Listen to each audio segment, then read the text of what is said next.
Axel.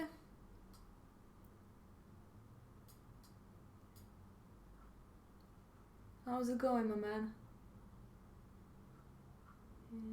Hope the music is not too loud so you guys can still hear me.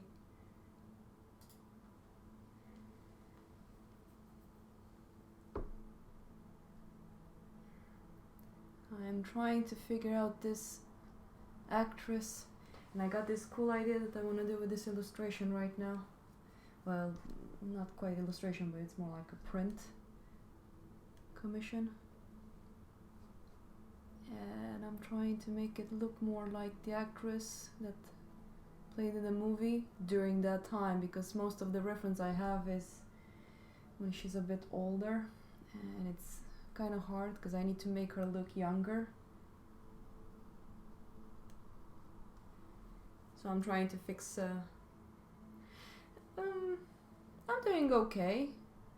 The weather is really meh, but I managed during the weekend to go out a little bit and enjoy the nice weather. That was super nice.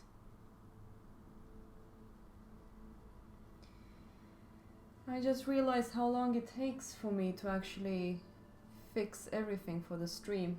It took me around close to 1 hour to just set up the email, set up the stream, the pictures, the content, setting up the camera. It takes a long time actually, all of this.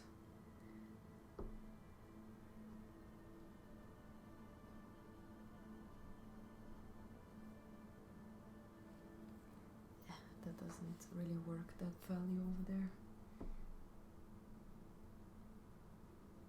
So yeah, when it comes to portraits, I think I was telling you guys some time ago that it's all about millimeters. So if I'm going back and forth with a certain line, it's because I'm having a certain reference here, but it's I'm changing it because she needs to look a little bit like shocked. So I'm trying to figure out how to do that. And I'm actually gonna change this song. Let's see what we can... Not sure what to listen to.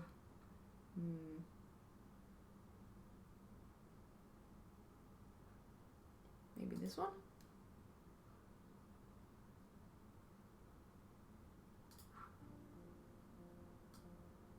Yeah, seems nice.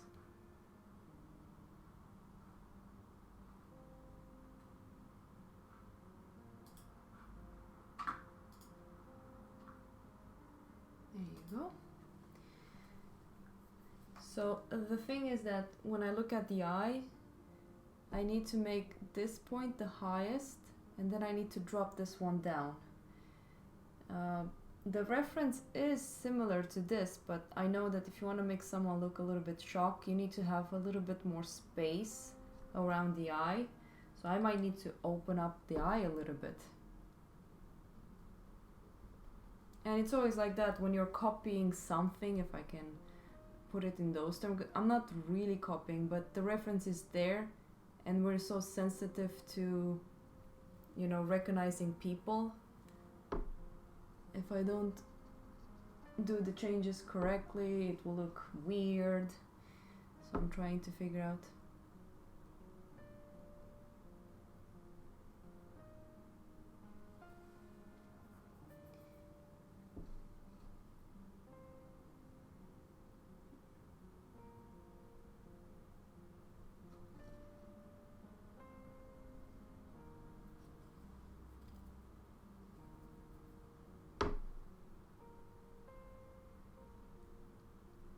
And also the actress in the movie, she's blind. So I need to kind of show that. I've been looking at people that are like blind, and usually even if the light gets inside the eye, I think that's called the iris, it's quite big.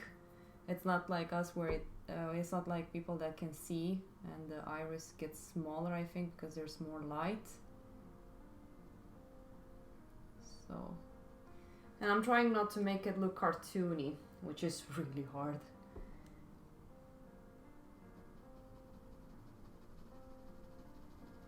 Let's try and take it a little bit darker. I'll show you guys the full image. Right now I just need to figure out the portrait a bit, because she's the biggest on this image. So she needs to look glamorous.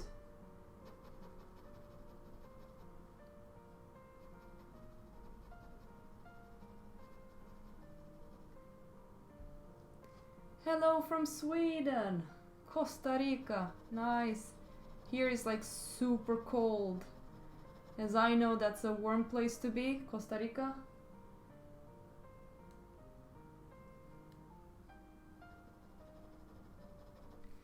Let's change the music. Trying to figure out what music to play. Let's see. Let's go back to cinematic.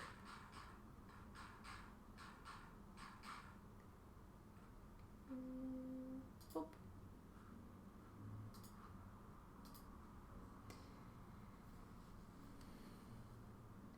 I think I will show you guys at the point on the screen the references I'm using for this, so you guys can get an idea of what I'm trying to do.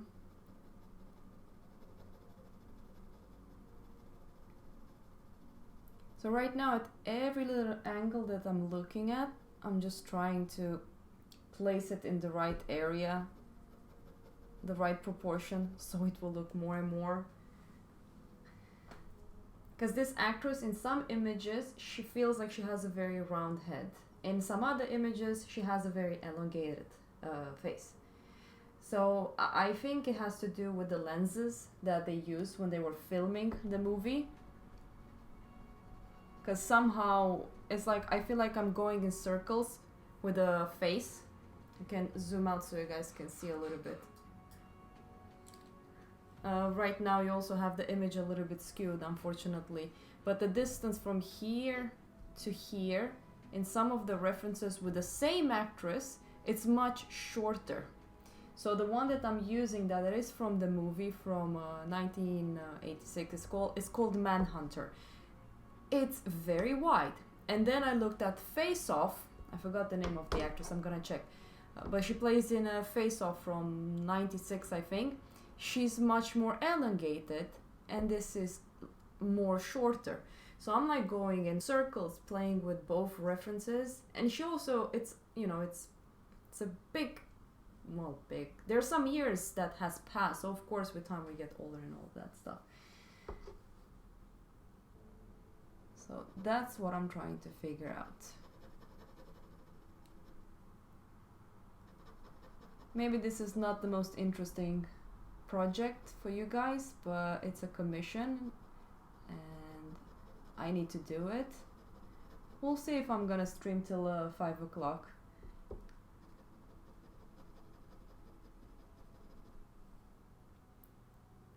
And I noticed that the image that you guys are seeing, it's higher contrast, it's much more softer and subtle, the values in real life.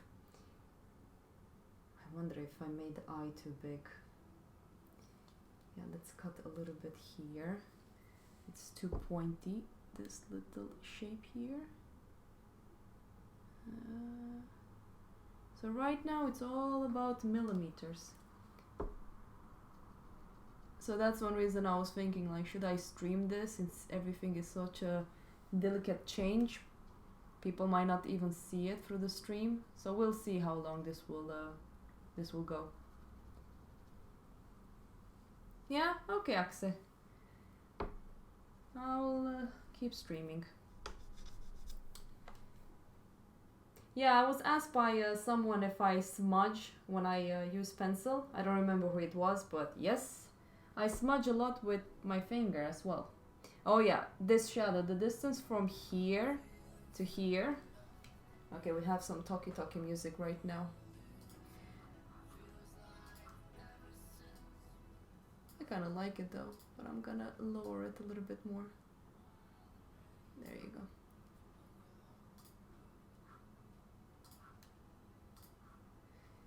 go. Okay, where was I?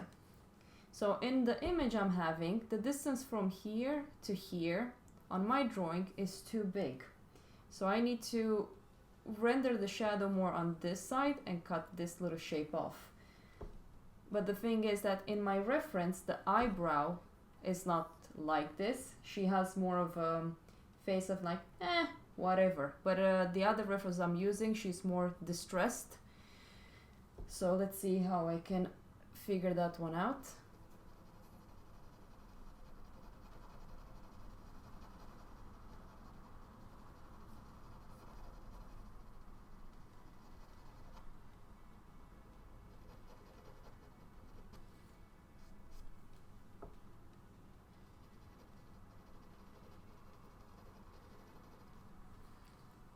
Yeah, this actually works. So now I need to soften a little bit the value here.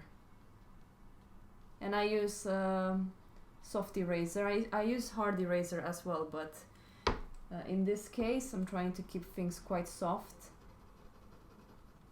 because I kind of want to have this soft light on her. For example, in the reference, but in the reference I'm using, the head is not completely forward. She's a little bit turned. So I was using other references where her face is completely straight on towards us. So I need to see the distance from the edge of the face here to the eye. So I will need to look for my reference folder and see where that picture that I worked from is. Hey Zizi, welcome to the stream. Might not be the best work for me to work on. You guys might get a little bit bored, but this is a commission I need to do so I can keep streaming. I really want to paint at the point for you guys, but let's be a bit patient.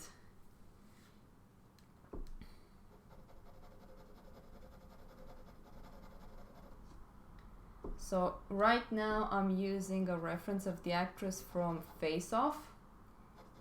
So I'm trying, she has a very unique face. Like for example, I can see that this shape here somehow looks too lumpy. In the reference, she's a little bit more sharp. Too much zoom, okay. Let me check.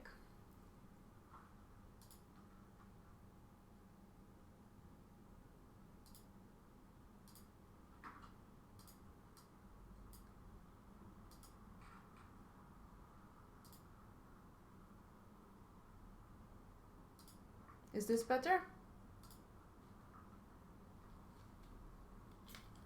So if you want to check it, Zazie, it's called Manhunter. So I'm gonna do this image print from this movie. It's been a long time, so I really need to focus on it. Just 1 second, I'm gonna zoom in a little bit just to see the sharpness. There you go, that's more sharp. Manhunter, Manhunter. I'll write it for you. It's from '86. So it's basically this kind of psychopath criminal that basically kills out of like more of a concept of art, pretty much. And I watched the movie, and I kind of like this old movies comparison to the new ones, because it feels like in the new ones they're trying too hard to make it really like unbelievable. What has happened? How can they do that? So in this movie, this character called Dollarhide, the way I see it, he considers himself to be an artist, something very special. So he kills his victim in a way that's, let's say, more artistic. So basically the Manhunter is the main character. I don't know which is the main character, because this is the interesting part with this illustration I'm doing. Yeah, it's a very old movie. Basically Dollarhide is the bad guy, and then you have the main character, I forgot his name, that's the good guy. He's the police, he's the Manhunter. Stamp? What do you mean by stamp? Like the eraser? So right now I'm gonna check the distance from here to here. So this is what I've been doing. I've been going back and forth with her cheek. Her cheek has been very, very hard to capture. Let's see. So right now it feels like I have to push it in. And I've been doing that before. I've been pushing in and out that line a bunch of times, hoping that it will actually work. But then I look at another reference. And again, I really think it has to do with the lenses that they used to film the movie. Because different lenses, depending on what they are, like for close-up or for far away, they either make your face bigger or they make the face smaller. So it can be quite annoying. Yeah, this is much better. This is closer to the reference. So I'm trying to figure out this cheekbone. Yeah, I will need to do a arc drawing for you guys at the point. I will try to promote that a little bit better. Right now I kind of like the fact that it's you guys on. It's really, really nice. It's making it quite easy to see. It's like Axe and Zezi. You two are always on the live stream. Kind of funny. The white thing.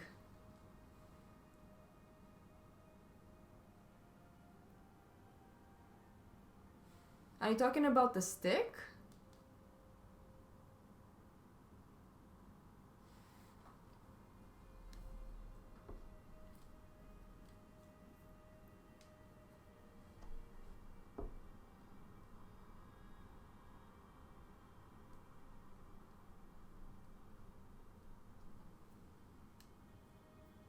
There you go, this looks much better.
To not make the eye look too cartoony, I know that I need to make the edges of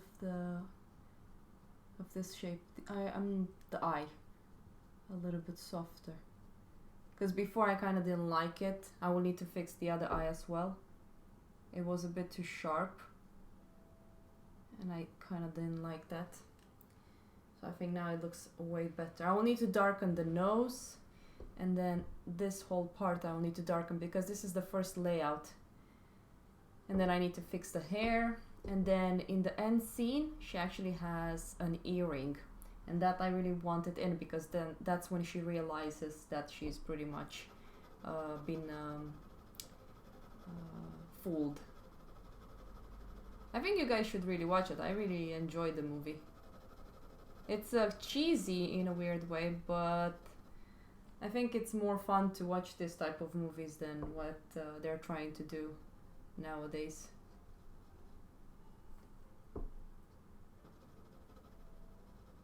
And the boring part will be when I have to darken all of this.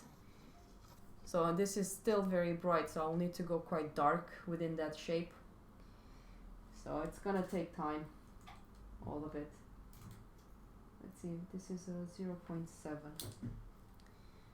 Okay, let's darken.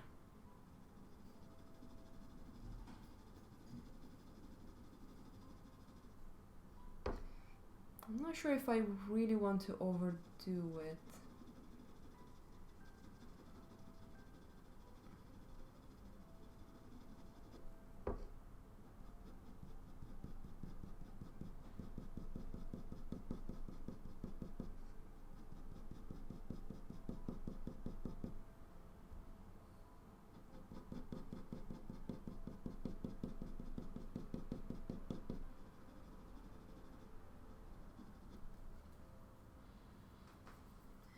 And sometimes if you want to make the shapes softer, there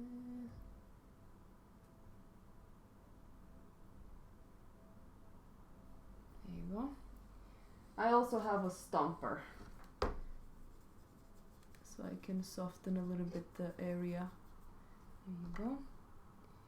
That's one reason I kind of zoomed in, so you guys can see what I'm doing.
This is a broken glass, so I've been looking at some images. I'll look also at some videos to see how glass breaks, because I'm thinking of repeating. Like for example, this is the tattoo on the bad guy, Dollar Hyde.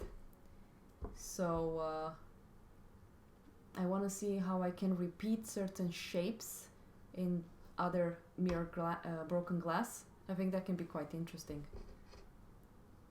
Tortillon. I know that it's just called stump. I didn't know that you call it that way as well.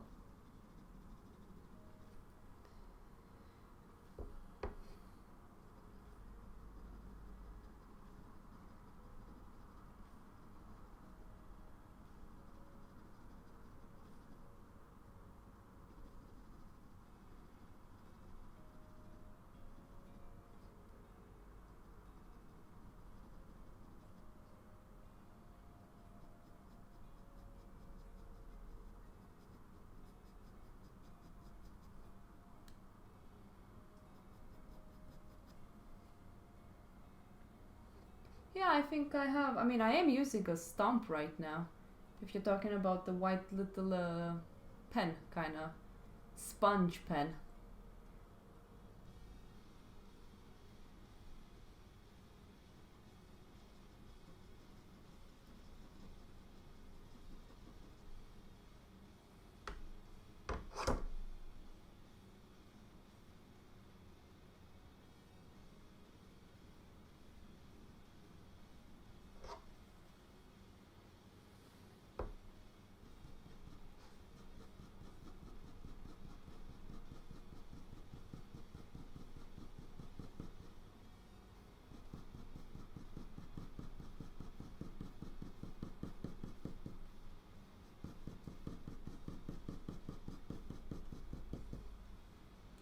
Yeah, this is giving it more shape. I use brush, but not for pencil. When I use charcoal, I use brush. Pencil is it's more hard, so you can't really do anything with a brush. I think if you use like a very soft pencil, like a 6B or an 8B. Okay, now I have to fix the mouth a little bit, the shadows in the mouth. Need to darken this part here a little bit more.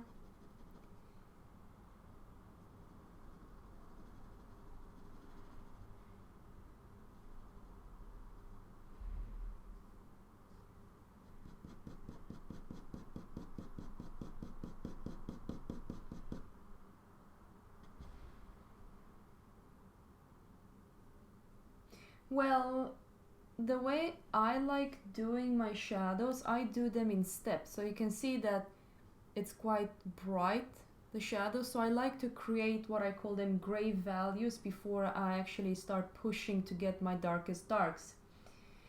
I noticed that I have easier time creating subtle values if I do it like that, rather than just pushing it too dark from the beginning. Because then you kind of kill a little bit the highlights. Well, the midtones, how we call them. So that's how I like working. So you can see like I'm gently darkening in certain areas, but I'm not going too fast. Of course, where I see that it's pure black, I need to have a certain value scale on my drawing. So I have my darkest darks, which is in here in the mouth, in the nostril. It's gonna be around here in the hair. So I know that that's where the darkest darks are. But I'm a little bit weird. I like working from middle tone values towards the darkest darks, in comparison to some other people that likes to put them down instantly. Maybe that's a bad way of working, but so far it's been good for me. It's more of a slower process as well, but it's a safer process for me, because that's how I managed to get all of those smooth values. And somehow things clicks for you as well. So you work, and then at the point you go like, okay, this is working, and then you push directly. So it's something that I call intuition, that comes with a lot of practice. So the more you practice, the more you will get a sense of the volume of your specific shape, and then you just, so to say, go for it, and then you create the shape.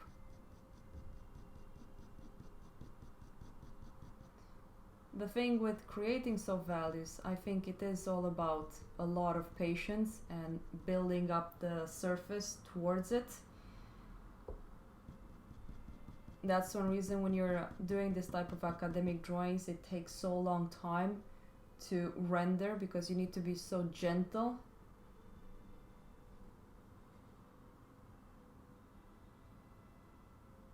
Right now I'm just using an HB, so I'm not really changing between. I rarely use a 2B pencil. My main pencil is an HB, and then I can use an H or a B.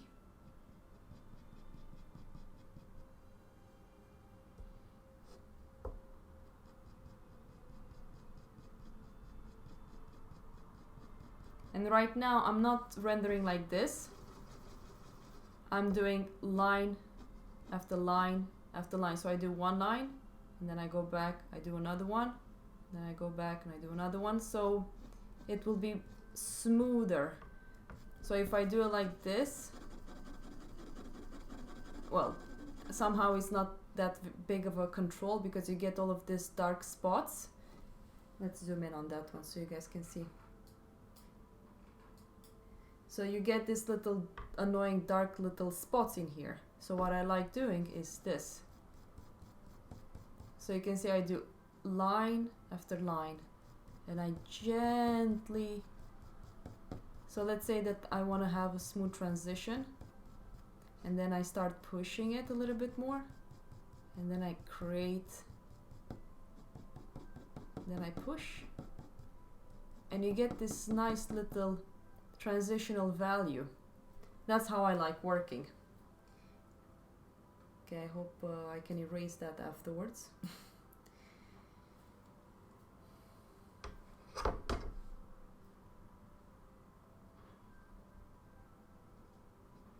Of course, it's not always line after line after line. I mean, again, it's intuition that you build up the more you draw. So...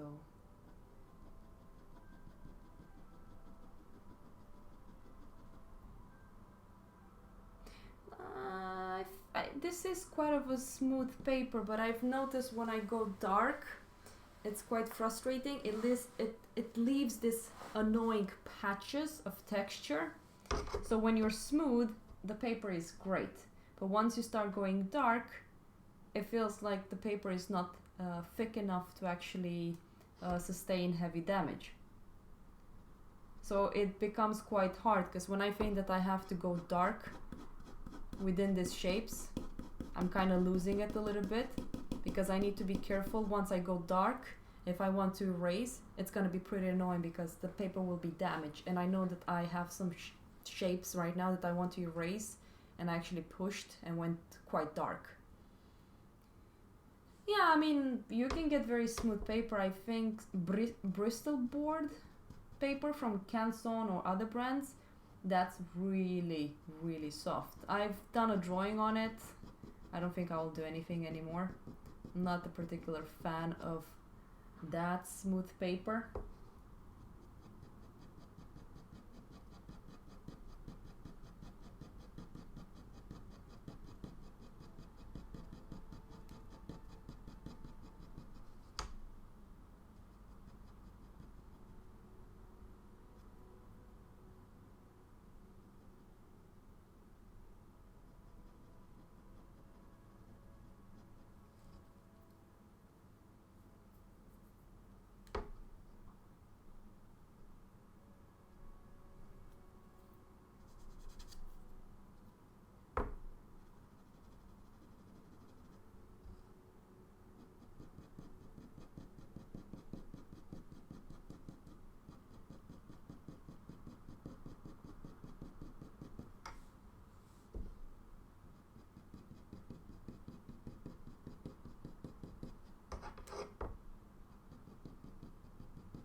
I don't understand your question, Zezi. What are you trying to say? The thing is that the image you guys are seeing is more higher contrast than what I'm seeing. Don't know how I can fix that.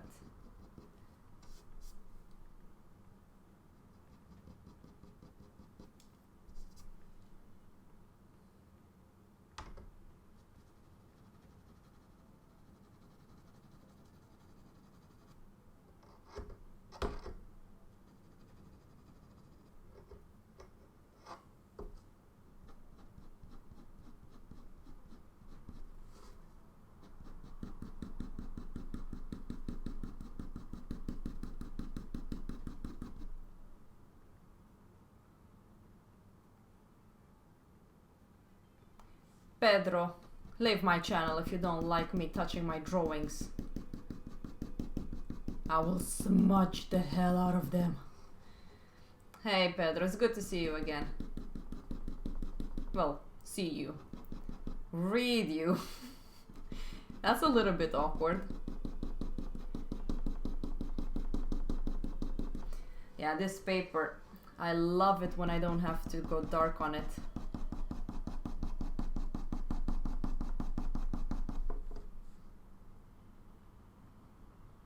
Ah, well, I don't think I will be able to show you guys how I will do this into color, because that's gonna be a lot of experimenting, and it's also, I've learned it through a friend, and he told me he can learn me the way he's coloring in Photoshop as long as I don't overshow it to everyone because he worked really hard to get it, and I know that there's a lot of people that are asking him for that way of coloring, so I'm sorry.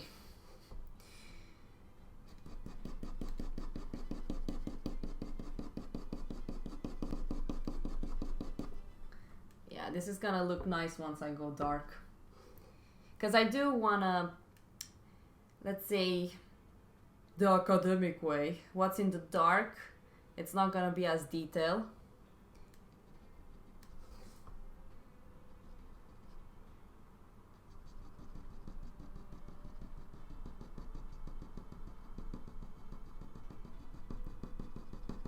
Pedro, you said that you went to an academy, like a art academy, right?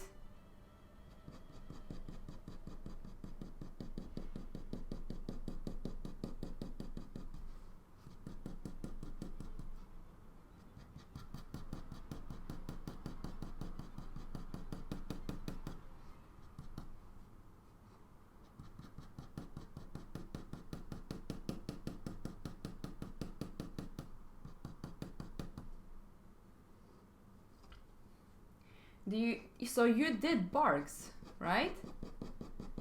And did you do them in pencil?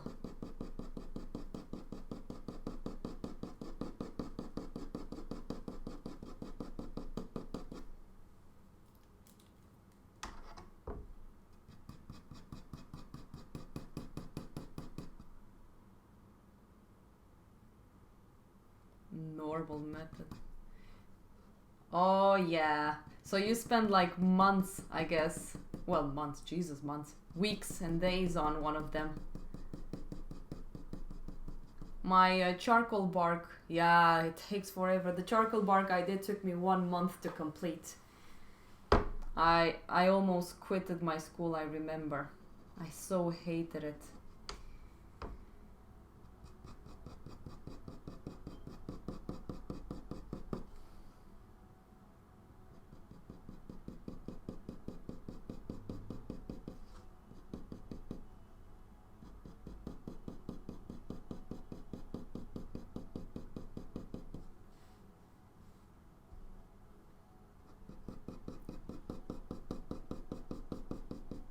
Pedro, have you ever had the chance to teach, by the way?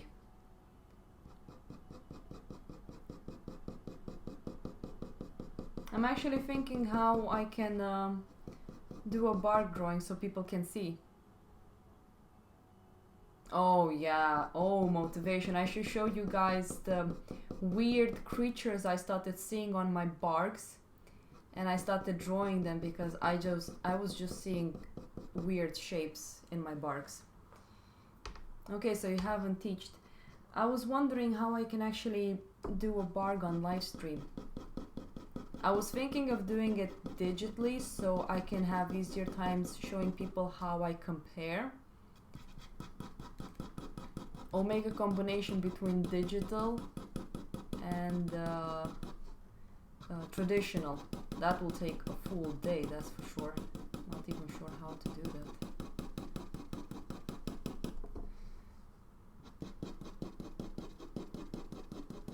I'm sorry if you guys hear a lot of noise from my pencil, but that brings you back to the days when you were at the atelier and everybody was just rendering the hell out of their drawing. Those were the days. Yeah, I'm starting to really enjoy how she's starting to look like. I still need to fix that eye. That eye still bothers me. This woman. I think I will never want to see her ever again.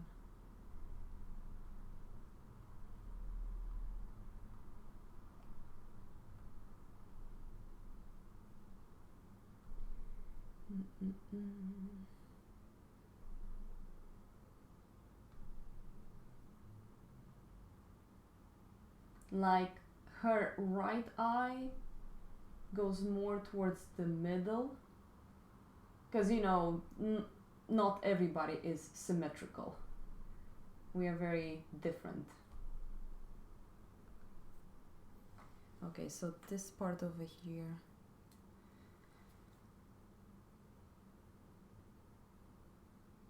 Yeah, I think doing it firstly digital, like you said, can be a very good idea because people will understand, like you said, the concept on how it works.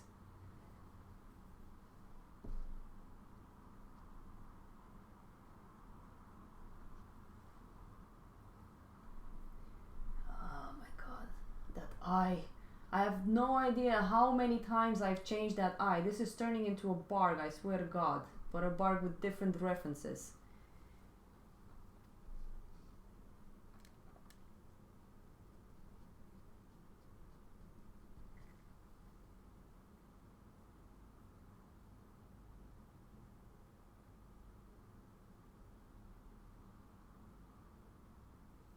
Yeah, we had it alternating as well. Like in the morning, we were having the figure, which was horrible. I prefer having the figure uh, afterwards because I was so sleepy in the morning, so I couldn't really focus on the figure.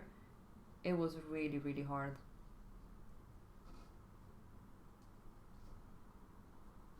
Ah, okay, this shape here needs to go in a little bit.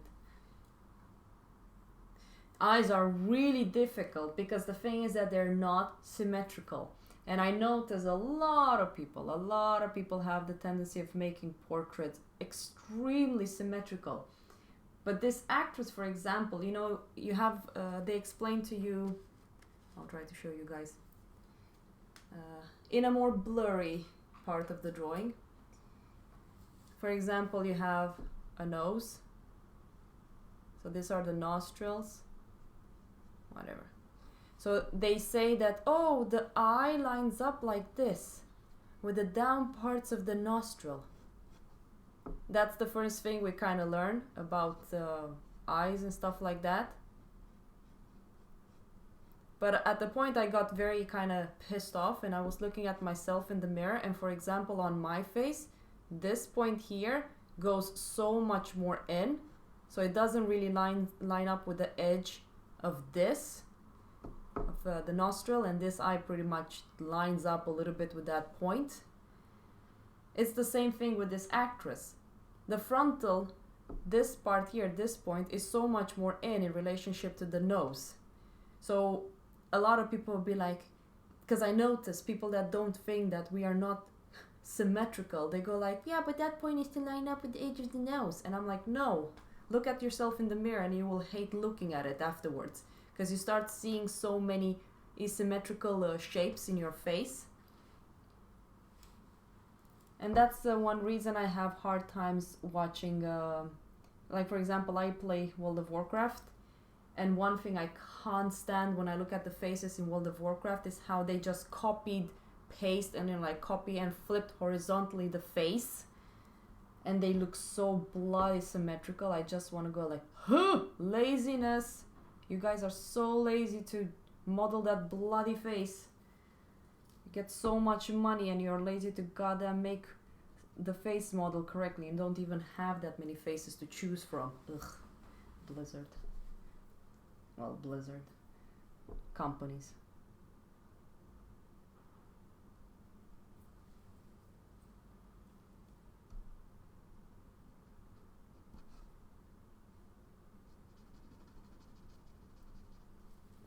I need to go back on the drawing.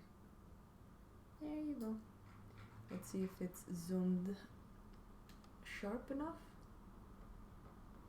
Yeah, okay, that's good enough, I think. Ow. Ow.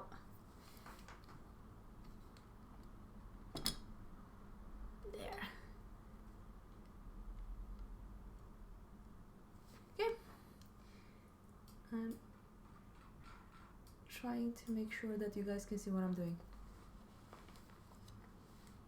Ah, that's one reason they do it like that. But still. Well, I know that World of Warcraft is made for, let's say, old PCs, so they can actually play the game without any issues. Yeah, I understand. I guess in the future things will change. For now, we just need to endure the perfection of the night elves and see them sexy and all that stuff. I mean, I'm not a feminist, but god damn it, I hate when everything has to be goddamn perfect.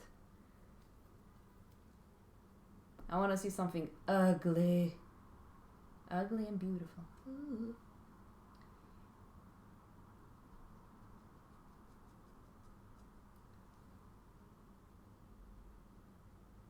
Oh my lord, this eye is starting to feel more like hers. Yes! I haven't failed you. What happened to the music? Think.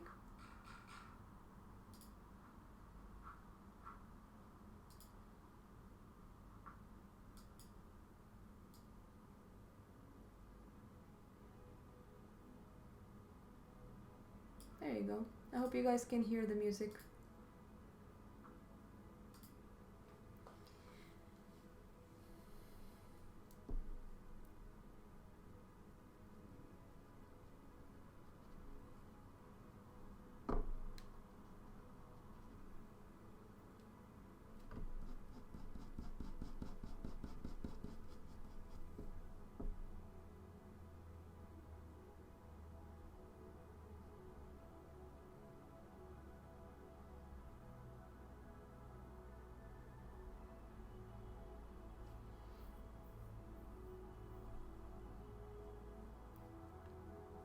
Yeah, I mean, right now my eye, I think, it's getting closer to the reference, but I'm doing something wrong and I really can't nail what it is. I'm having so hard times understanding what I'm doing wrong.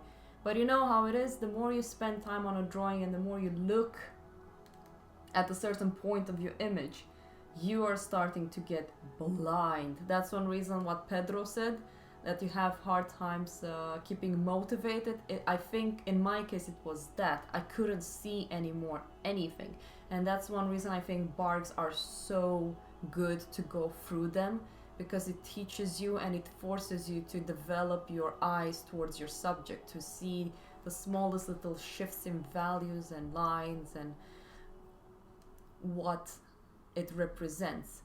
Because if you look at some artists, they tend to draw, which is completely fine. I kind of wish sometimes that I can draw the same face all the time, because then people will recognize that it's me, the artist. But some cases, anyways, they basically draw the same model, so they can get recognized easier, like their style. But if you're a portrait painter, good luck. You really need to push yourself.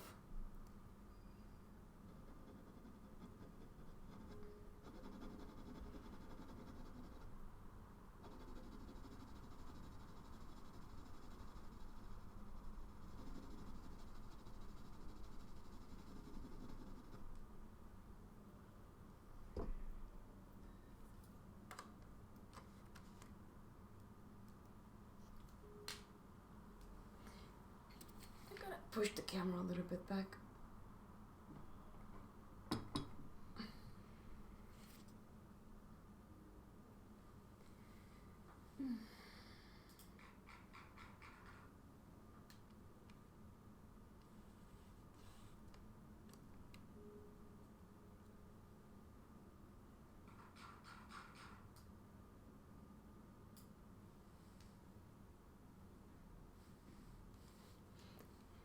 You know, sometimes I wish I can get everything immediately as well.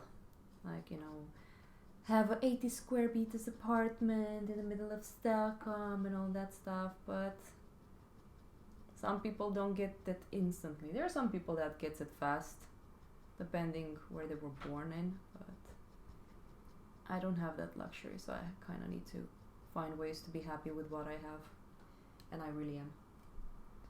I'm very lucky.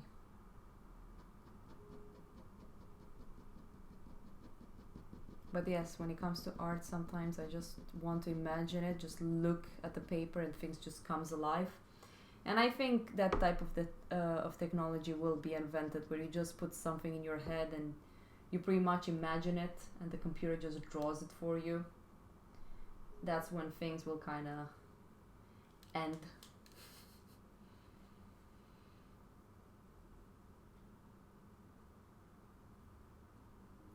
Yeah, that is true. I mean, I think that's the issue I'm having with this commission and drawing specific people. I used to enjoy portrait painting, but now I understand why John Singer Sargent refused to do portrait commissions later on in life. I don't know, you just get so fed up with it. It's just so enough.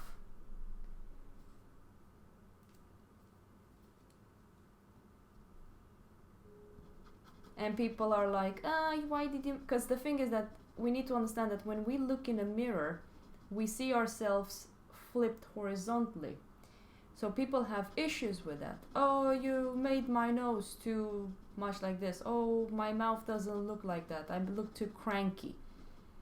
So...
This eye is killing me.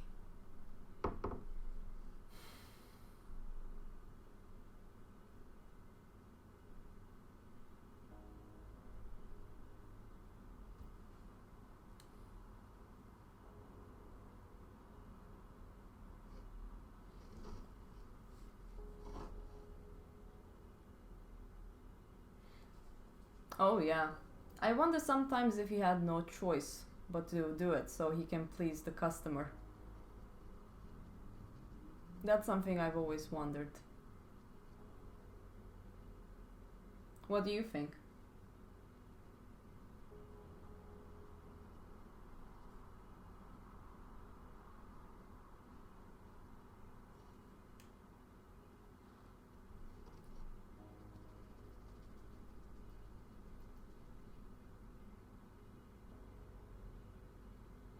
Wasim, yes I am. It's based off Manhunter from 1986.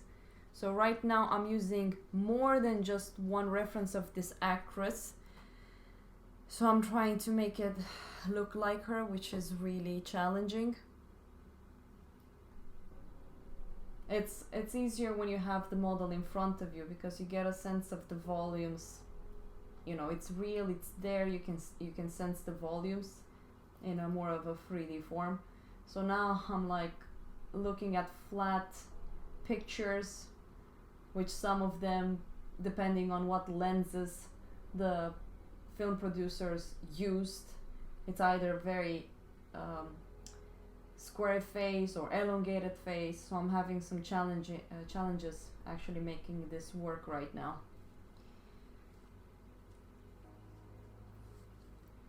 So I'm going in between pictures trying to figure out how to do this.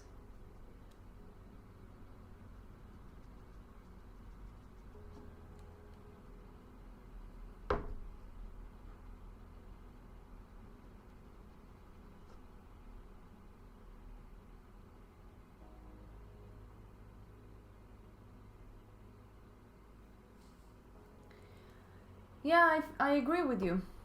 I really do, Pedro.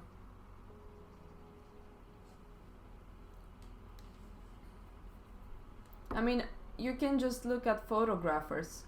How many of them really shows what reality really looks like? They manipulate their photos a lot to make it appealing and look nice. It's like photographers when they go and do landscape photographing and they exaggerate the colors, hyping it up so much, and then when people gets there they go like, well, this wasn't that exciting. So it's this illusion of what really is, that it's actually not there. So I think for people, we want to see ourselves as something unbelievably beautiful. So I think that's one reason we have filters when we take photos of ourselves.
Oh yeah, I mean smartphones have something called beauty photographs or whatever it's called, and gives you this kind of smooth skin.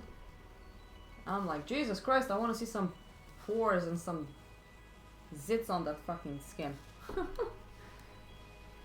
I don't know why people are so ashamed, but oh well. I mean, I can't say that I'm the most perfect person to talk about this, because I have issues as well because of how we're supposed to be. But oh well.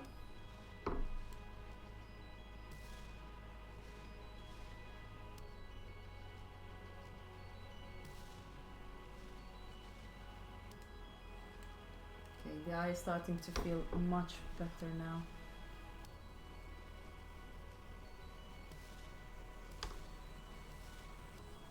Makes me want to put the references down on the screen so you guys can see what I'm trying to work with.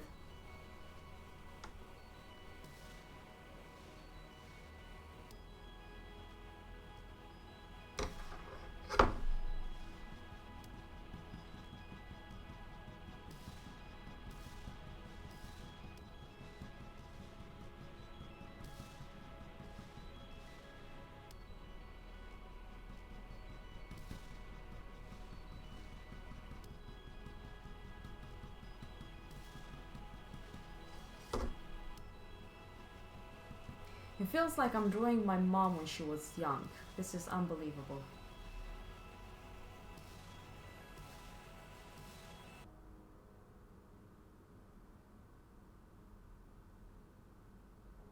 Yeah, I noticed the colors have become very saturated. I'm not that fond of it. Like when I go and I check TVs, for example, and when they say like the real colors, I just want to puke somewhere, but I can't find a corner where I can do so. And I don't want to torture the poor people that works in the shop. But it is pretty horrible. I really don't get it. Why they think that this is the natural color. 4K, everything, HD, makes you see all the pores, everything, but in a more smoother transition so you don't feel embarrassed.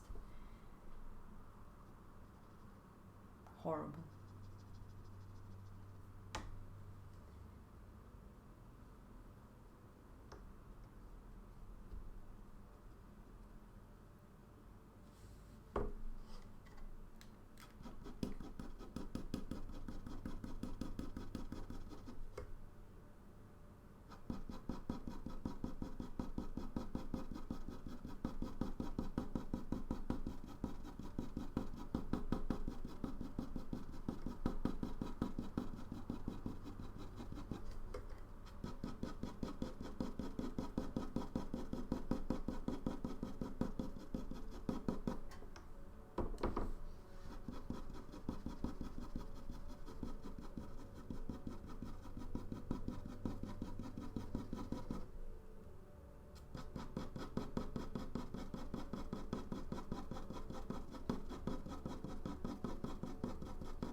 I think it started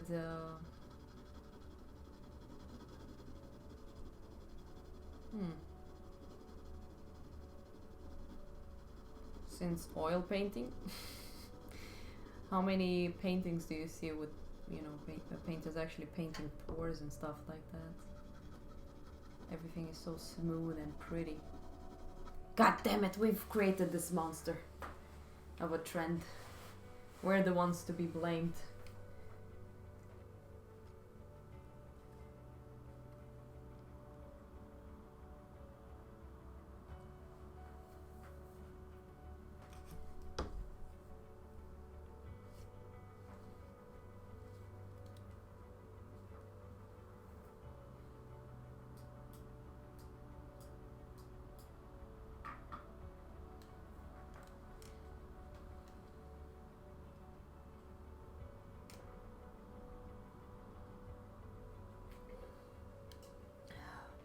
Yeah.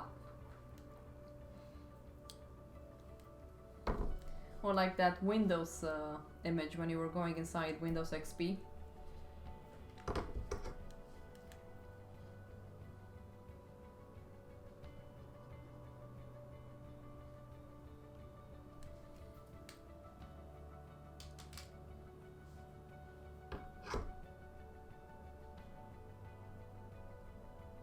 Pedro, do you have Discord?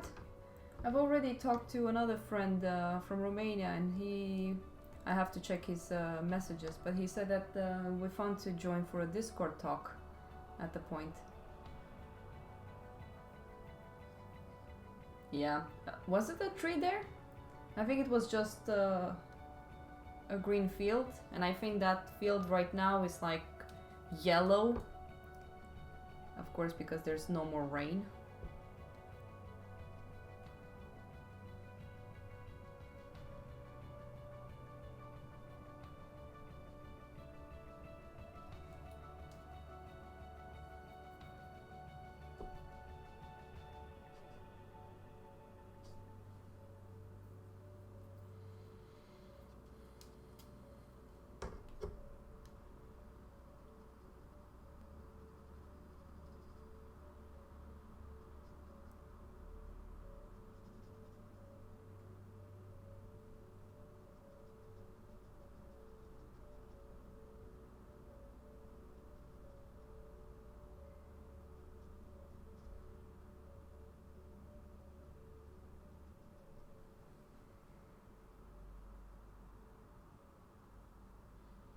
Well, it's one way to find out. Let's install Windows XP and see that image again. No, you can just search on it only.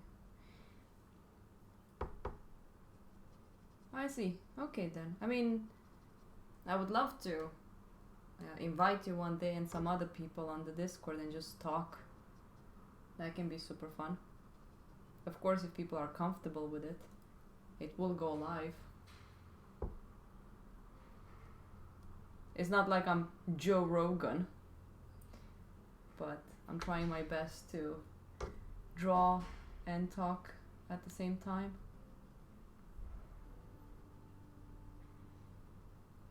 I mean, yesterday I had Frank Top on, and then later on my friend Miles Johnston also joined in, so it became super fun having like 3 people talking. It's so much fun than me being all alone.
What does he do?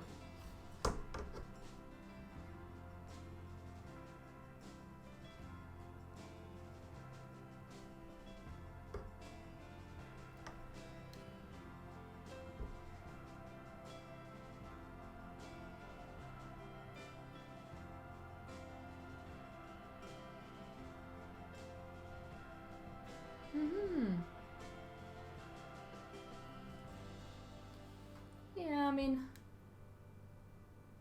I don't get that many people on this channel, but the amount I'm getting, I'm really happy because it's people that I'm starting to get to know, like Oxen, Zezi, you as well, and I forgot the Romanian names.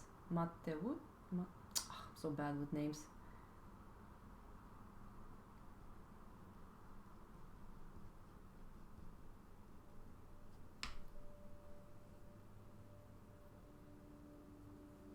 Co-host? Like someone there in the background, or?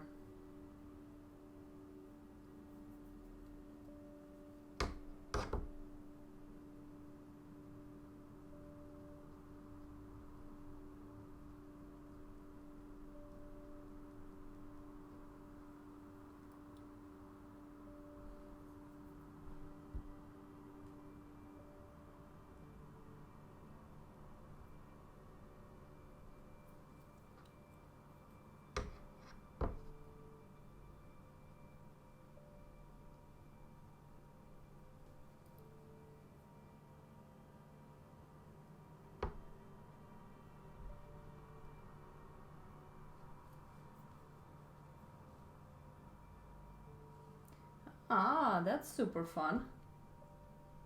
It's just that I think I need a better internet connection if I want to do that. My internet is not very good. So I think it will be quite hard for me to do it.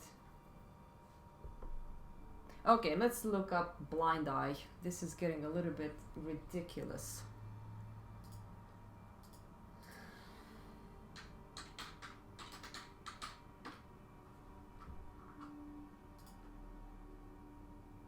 Okay, blind eye looks a little bit...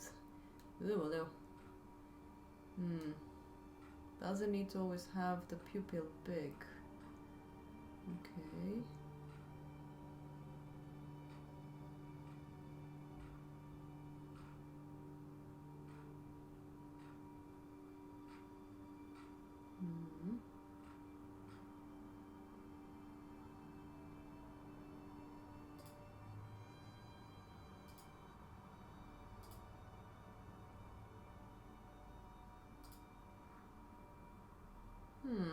Okay, so the light is around there. Okay.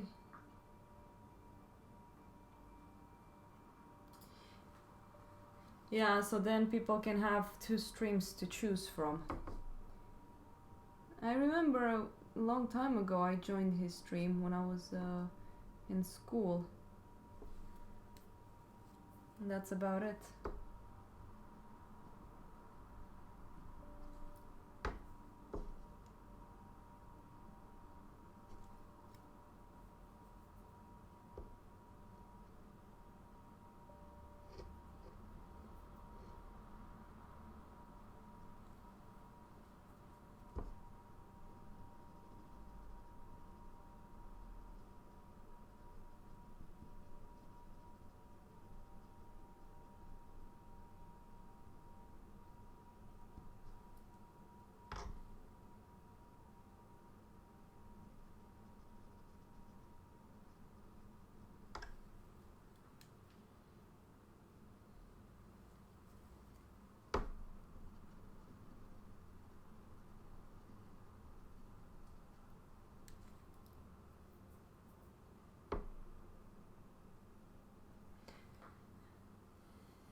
When you were at this process of going back and forth, do you enjoy it?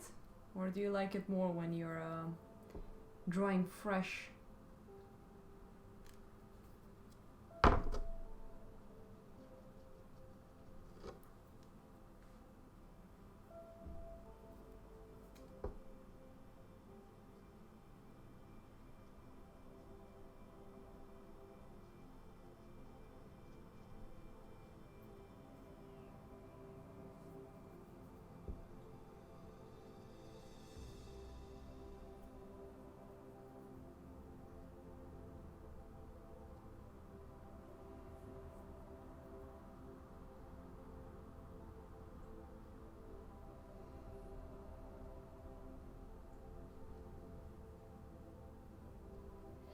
In general.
You're not the only one.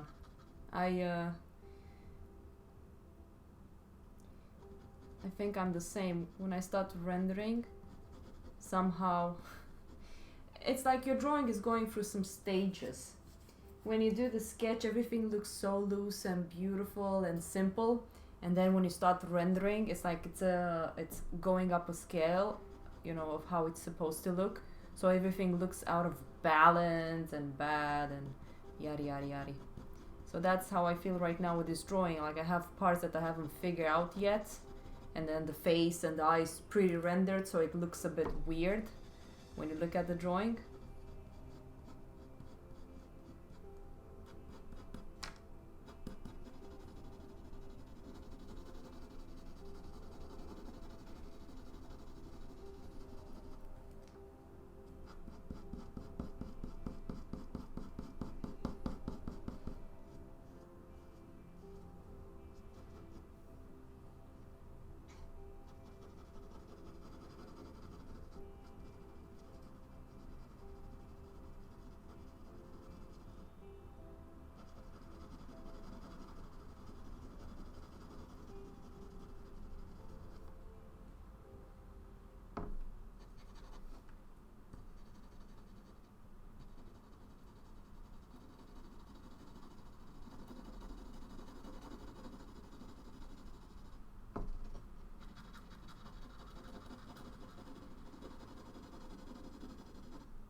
Pedro, if you're still there, can you send me a link to your work?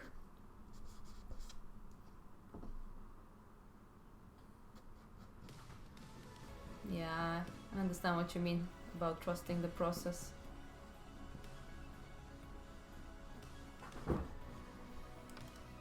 Hey, Misha.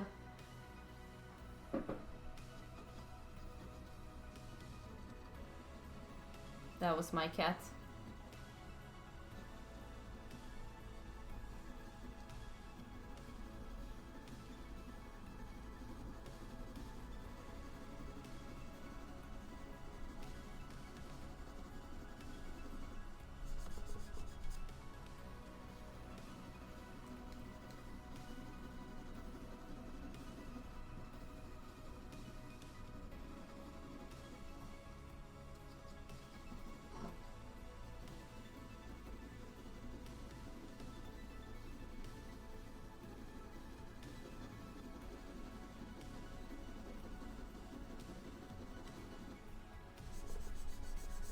Ooh, I like smudging with the finger. Ooh.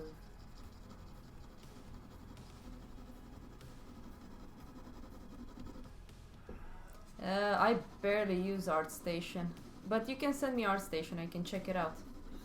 I would love to see it.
sweetie? Are you okay?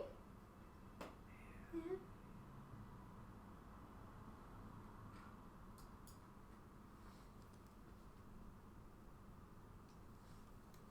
Just show it.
I can't see the link. I wonder if it's like you're not allowed to show links.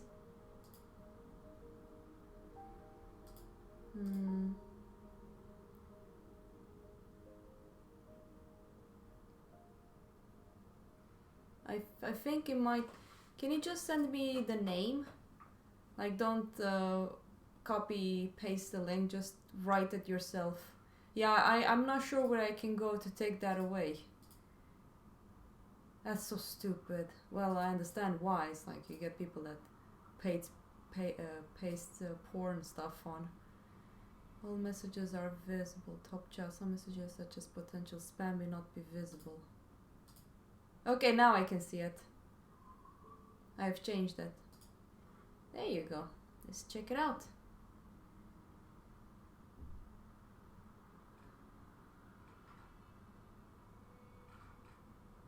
Wow.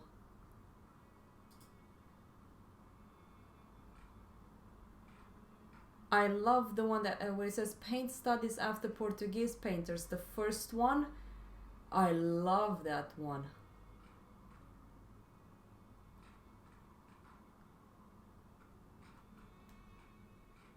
And then you have the singers as well. Columbano, Bordalo, Pinheiro.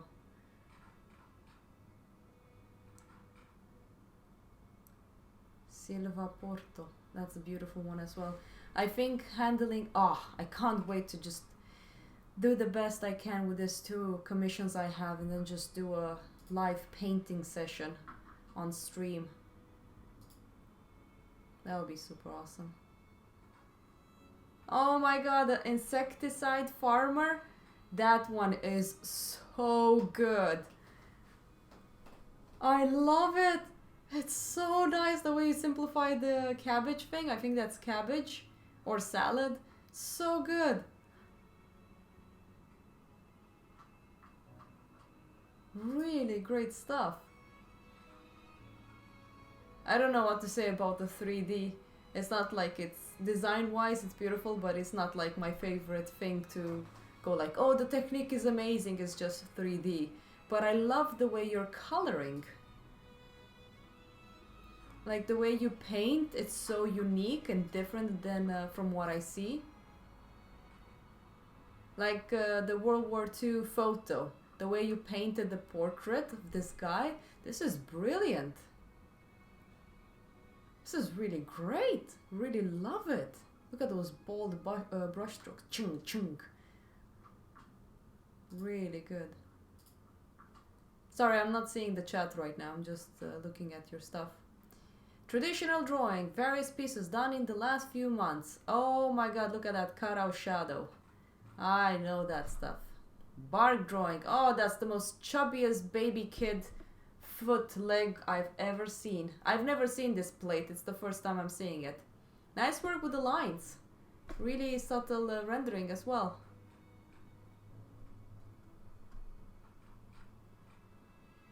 Oh my god, these are great. The last 3 ones, like the 15 cast drawing. Holy shit, that's amazing. Dude, you have such a unique style. Beautiful.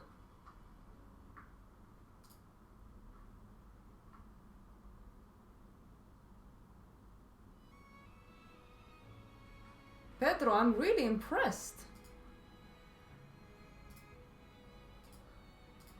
This one is amazing. Can I copy paste it? Why can't I paste it? God damn you, live chat. I can't even send links on my own. This is horrible. There you go. Think.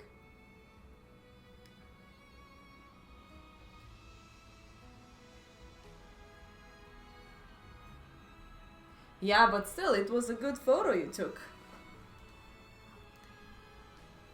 Really digging what you did. Super, super nice. Hansana, welcome to the stream. We've been going for 1 hour and 30 minutes. To let you know what I'm working on, it's basically a print based off a movie called Manhunter from 1986. So now I'm doing the portrait. You're seeing it a little bit skewed and the contrast is higher, and in comparison to what I see and what it is on the screen, I have more subtle transitions in values. So right now I'm struggling to make this character over here look like the actress in the movie, which is extremely hard. If you know anything about lenses, depending on what the people used, it kind of changes the shape of your head a little bit. It's kind of frustrating.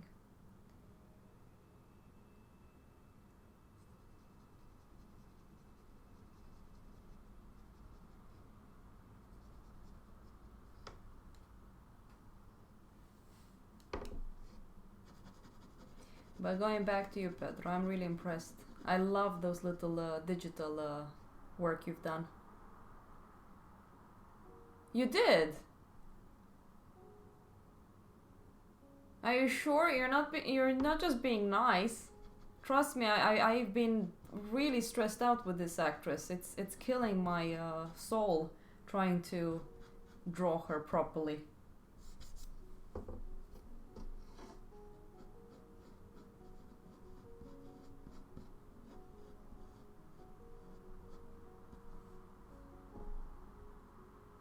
Yeah, she was in Face Off.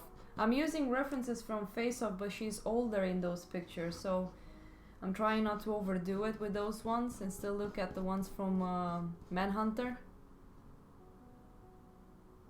Do you know Opie and Anthony, by the way?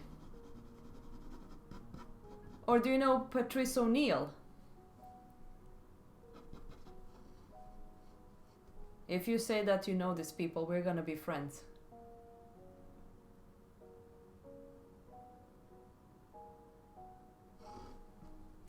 You do. Ha! Okay, we're literally friends right now. You know that Patrice O'Neill actually, I think it was him. He actually likes, may God rest his soul. He likes Face Off, I think. Was it him that liked Face Off? Who the hell liked it?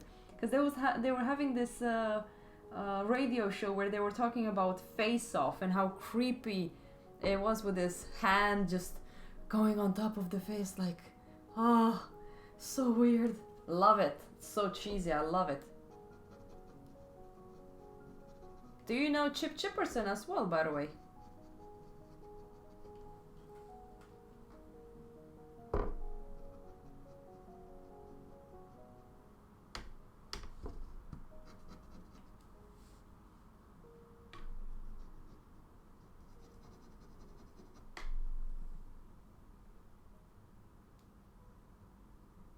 Yeah, I remember that. That was a very, very good podcast. Man, I so miss Patrick O'Neill. He was the bomb. I love his laughter. It was great. Ah, I'm so glad that someone knows about this and I'm not the only one out there.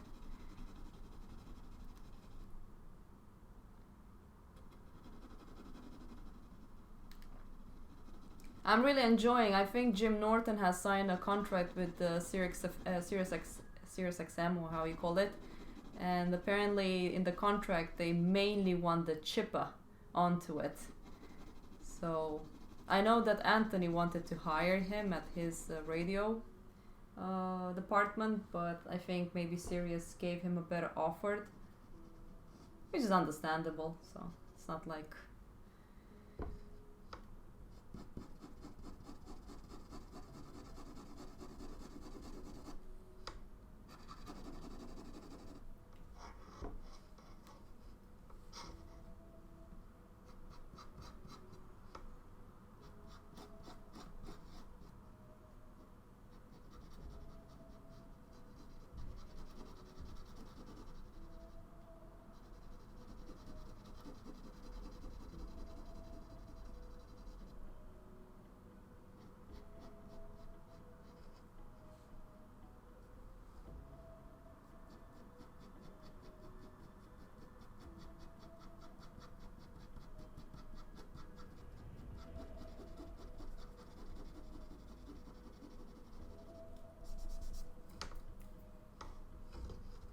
I don't like it either that much.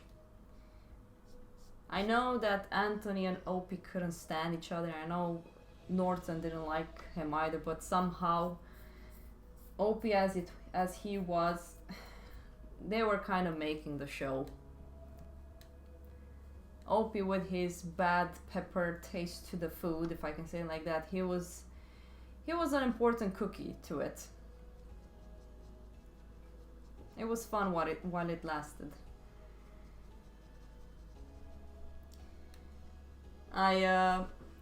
Hey Misha. Hey sweetie pie.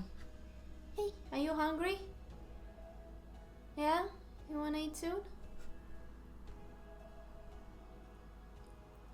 Yeah. My cat is hungry. I need to feed her. Guys, just 1 second. Pedro, if you leave, I hope you don't. I'm really happy that I found someone that I can talk this kind of stuff with. The Nopi shows. I don't know, which ones are you talking about? Can you send me a link? And be right back. It will take me like 3 minutes to just give my cat food. Hey Misha. Come on. You hungry? Yes, you are. Yes, you're hungry. Let's give you food. Food for the little wish.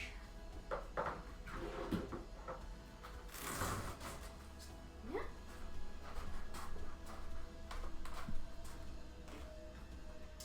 Wait.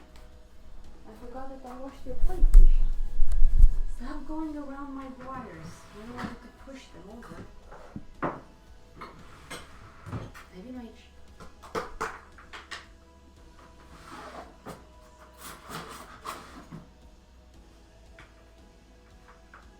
Yeah, and give you a fish.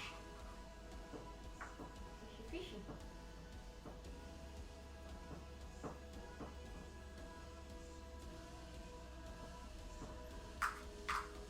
Then you need to let Mama work. She used to work until 5. And after that as well.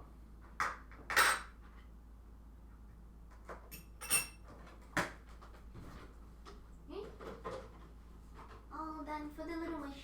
Meow, meow, meow. Come now, Misha. This way. Don't jump on my... Wow, good reflexes. Come on. Maybe. Misha. Oh, you little skank.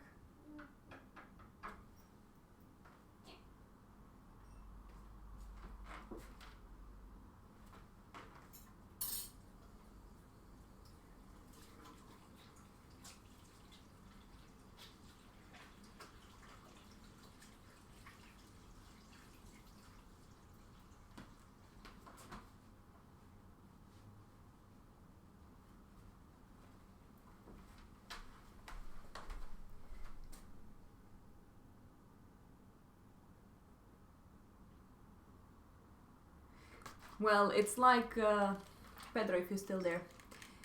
It's like what Anthony said, I think in his latest video, that the podcast was mainly about him and Norton having a conversation.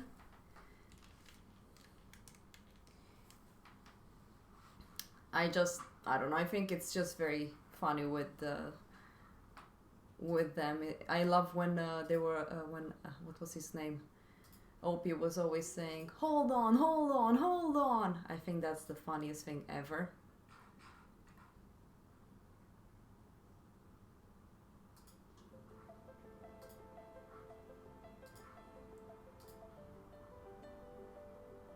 If you want, I don't know if I will be taken down if I play those ones from someone's YouTube.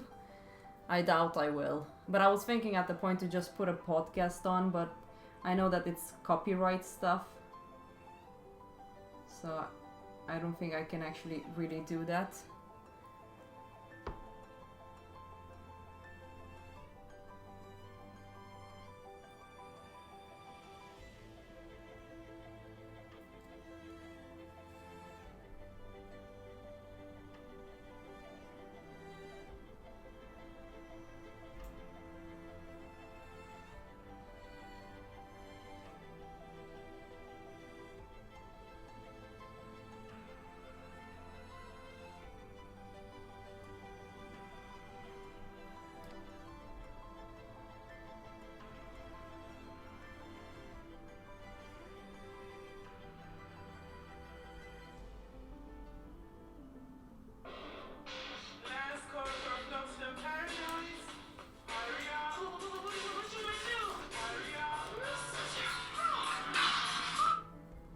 Hello.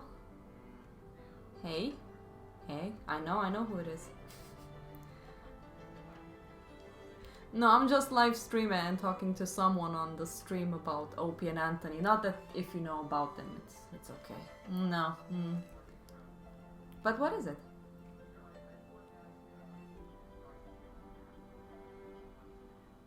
What?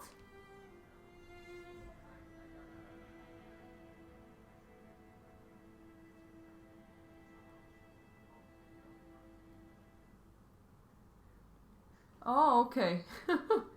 That's one reason you called me. Ah, okay. No. I live in the same area, you know. That I do. Yeah. Okay. Yeah. No worries. It was good to hear you, though.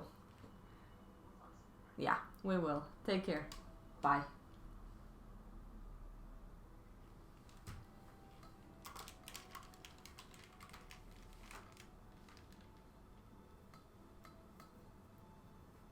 Yeah, but that's what I meant with Opie. He was annoying as fuck, and he had that thing like, hold on, what got you laughing today and all that shit. But we have a saying in Romania, he had his charm, you know. So even though he was annoying as hell, it had its charm, that show. And it was funny, mostly if you're not political correct in that way. It was hilarious if you kind of got the joke. Of course, we all know, I mean, you know why he got fired and the stupid shit he did and all of that stuff. I mean, they're not perfect people, but not a lot of people will do what they did. Mostly nowadays, it's gonna be hard to do those kind of stuff. A lot of people don't have a sense of humor anymore.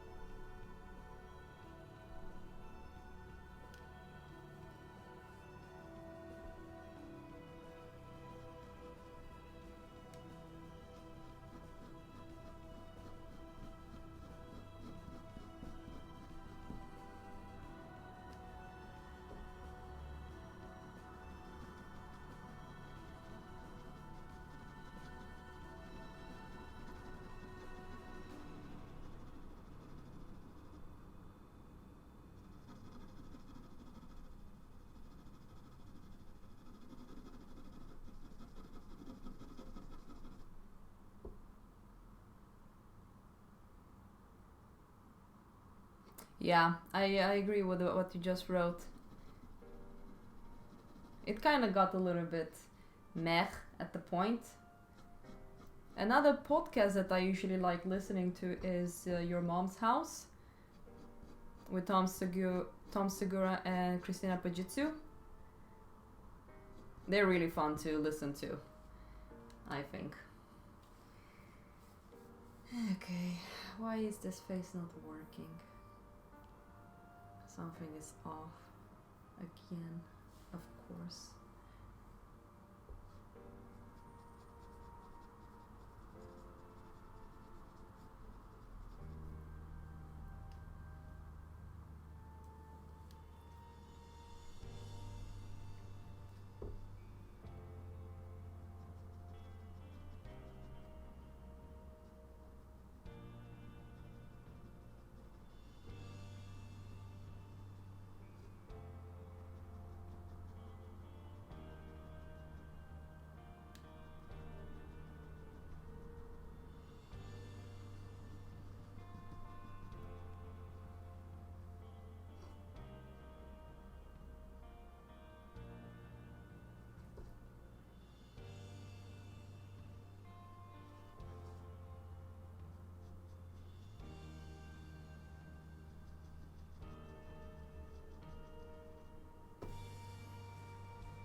It's all about offending people nowadays when it comes to comedy.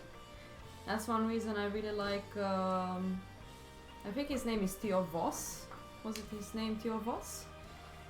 He's good friends with Joe Rogan. And the thing is that most of his comedy is based off his life.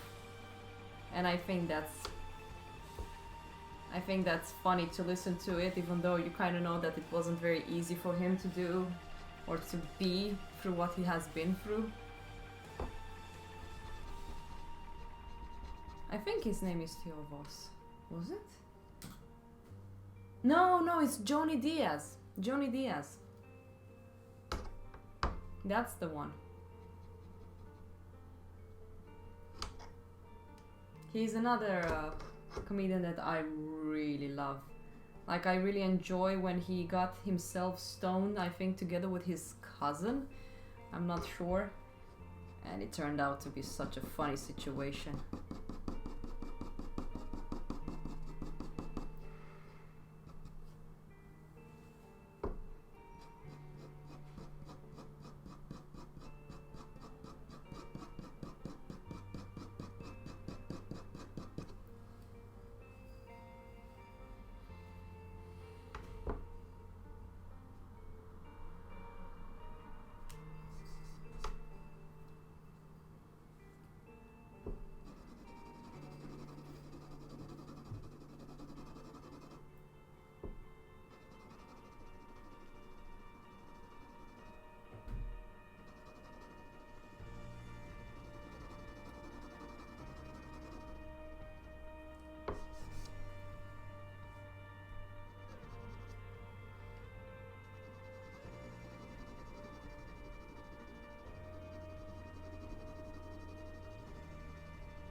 THU?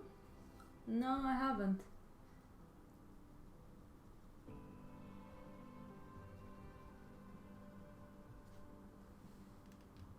What's that?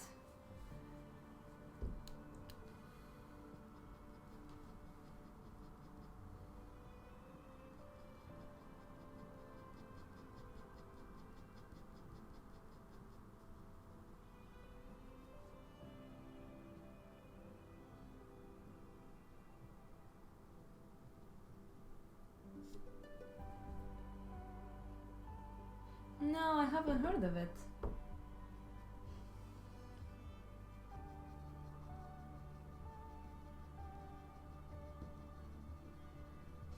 Is it online or you have to go to it?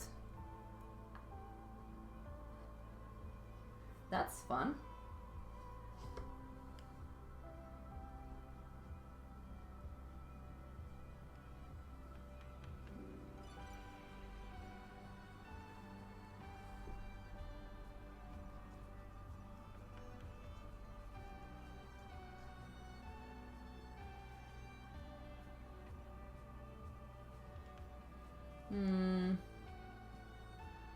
Well, things always change.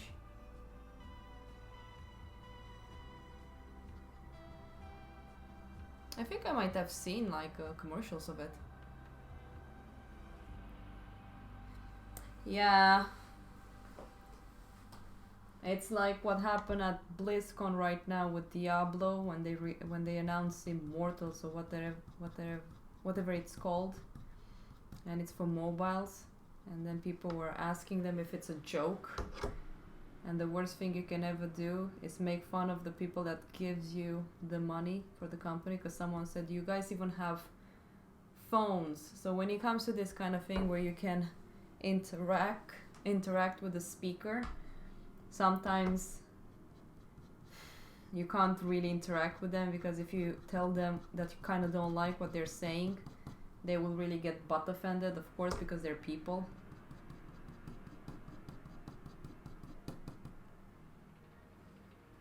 So sometimes this kind of, you know, ask us everything and we will answer you. I'm like, yeah, nah, I don't think we will be friends if I start asking you questions. I think you will hate my guts.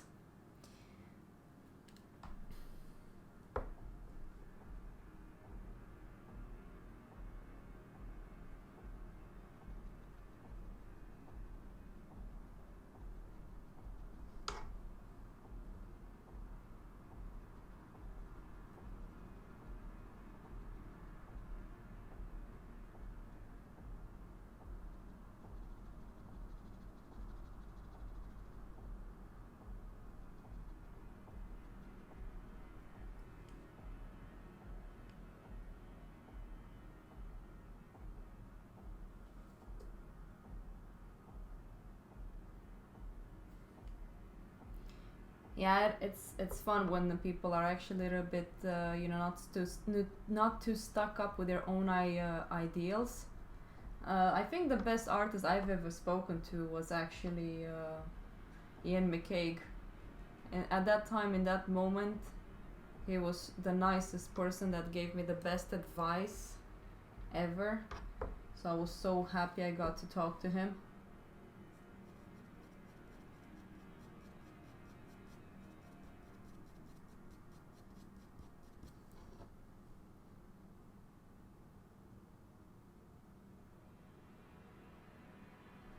Oh, you talked to Jeremy Mann.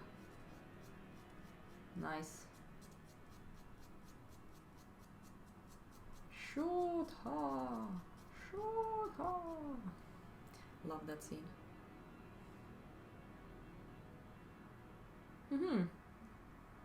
You're talking about Jeremy Mann or Ian McCaig?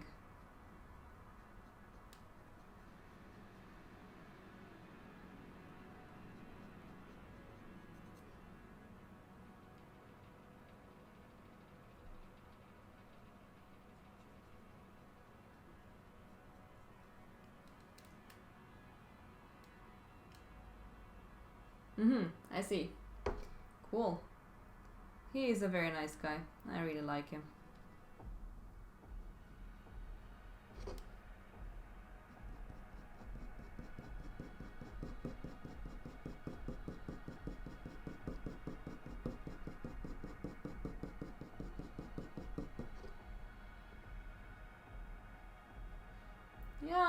used to really like Carlo Otis. I have no idea what she's been doing lately. I kind of stopped following on her too much because it was getting too much about politics rather than her art. So I kind of lost interest in checking on her.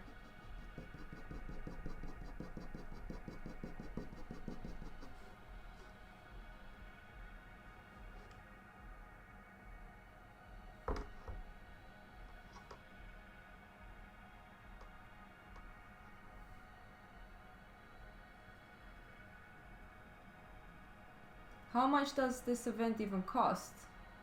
Because they, I don't think it's for free, I guess.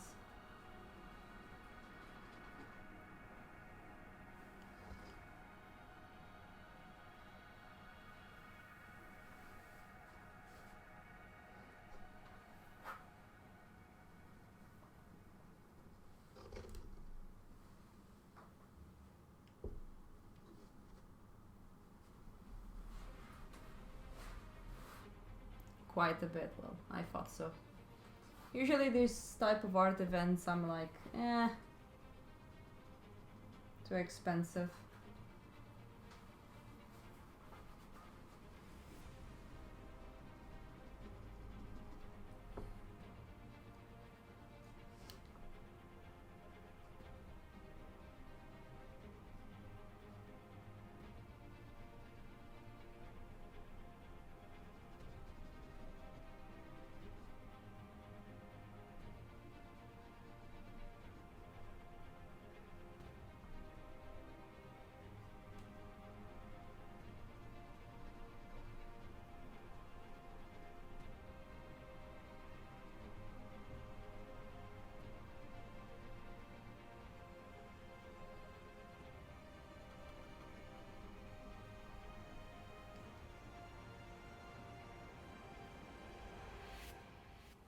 Yeah, it was easy for you because you were there, but to buy the ticket and everything, that cost so much money. So yeah, it was a win-win for you. Why don't you want to go to Malta? Is it too expensive or?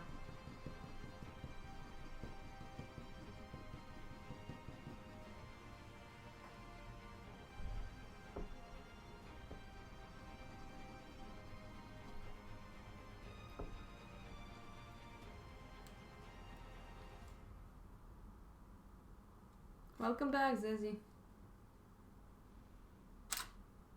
There you go, my camera just died, so I need to change the battery.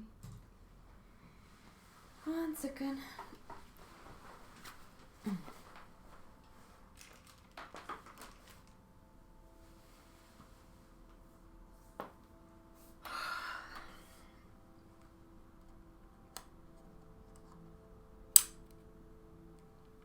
Great.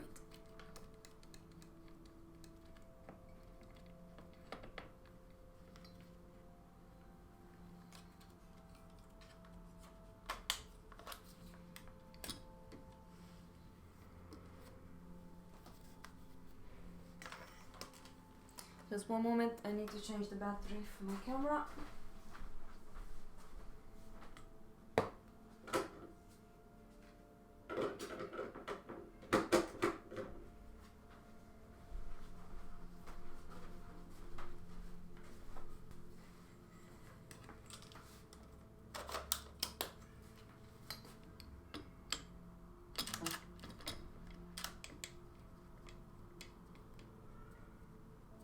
There you go.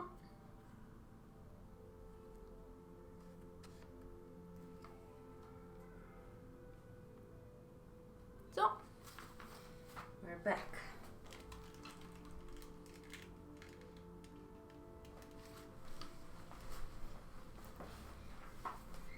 So, Zezzy, we're still continuing on drawing this. Starting to feel more like the actress. Pedro actually said that he recognized her, which is a good sign.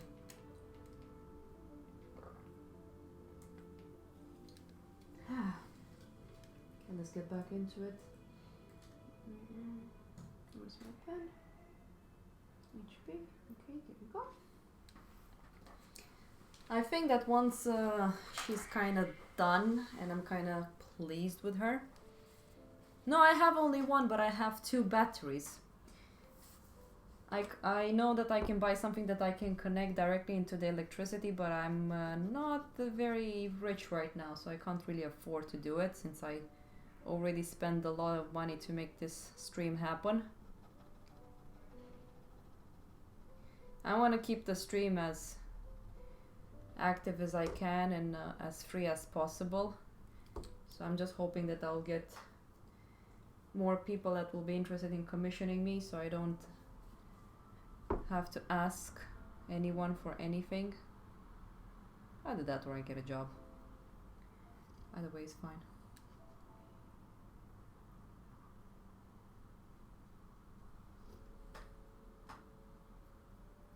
No, it's too thick. Okay, I need to... This is what I meant. I took this line more in, now I have to take it out. It's like going back and forth with this. It's so frustrating. Yeah, the thing is that I am experiencing almost 10 seconds lag. So when I read your comment, it takes me like 10 seconds to actually, for you to actually hear me reply to it.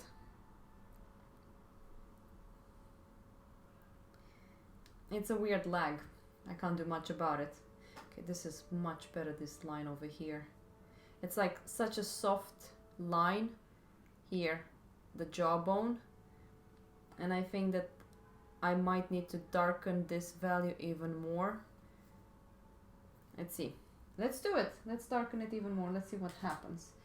Because the thing is that when I color this one in Photoshop, I kind of want very vivid colors. So if I go too dark with a pencil, I can always change it in Photoshop. It's not a problem. Let's see.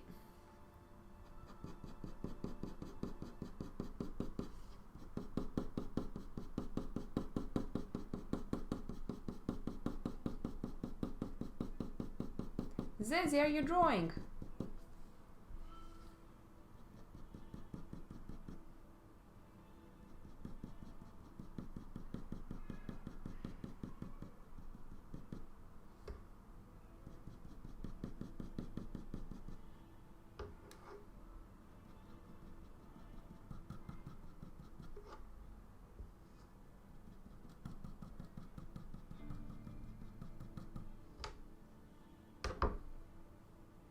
Nice.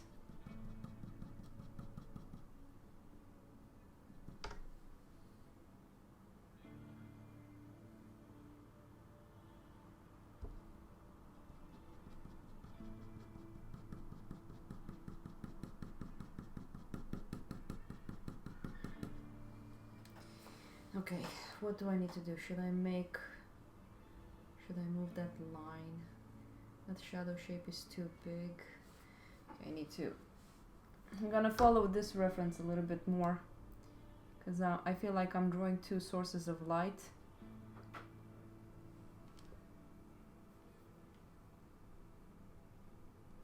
So I need to fix this shadow shape here underneath the nose. Ah, you got yourself some paper, Zezzy. So what are you planning on drawing?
hope you will have fun with it. I'm trying to not think too much about cartoons right now, because I kind of need to make this not feel like a cartoon. At the beginning the eyes were very cartoony, so...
I think it's good to copy someone else's style.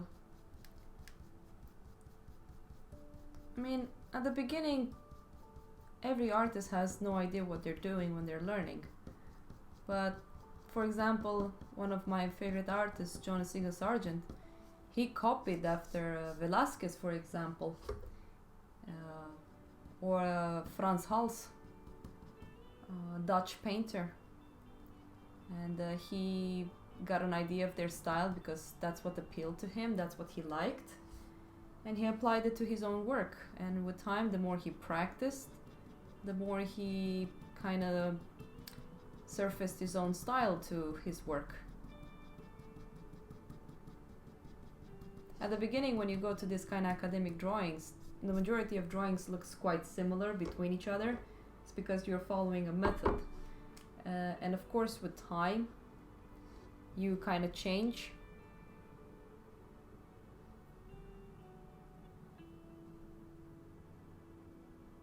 Well, that's up to you. I think you need to find out what you want to stick with. I think that's the problem with the internet as well, and us artists being so connected with each other.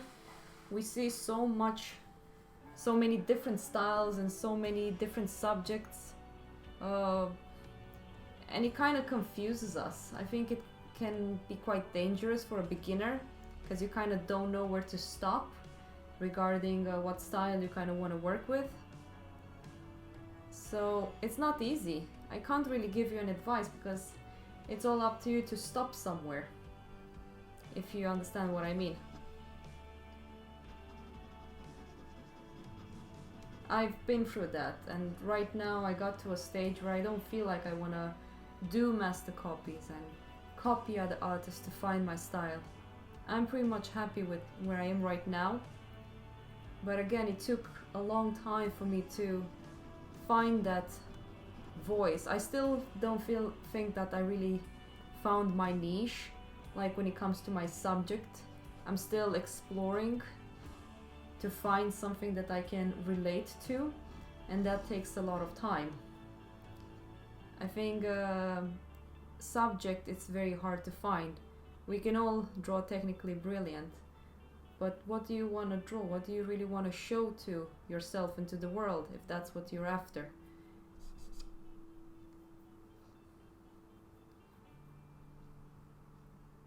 So it takes time. I don't think it's easy to find that style. Some people are very lucky and finds it very early on, while some people spend years to find something that represents them. So it's a different experience for everyone.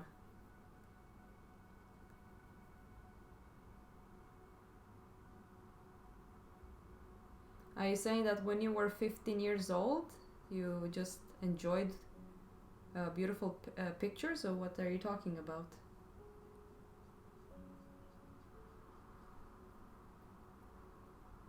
God, it's so annoying to fix stuff in Photoshop. In Photoshop. Digitally. Oh my god, traditionally. I was thinking about how easy it would be if I had been working on this digitally. I'll have so much easier times fixing stuff. Now I have to like gently erase. Because I've noticed I've done a mistake and I have to fix it somehow.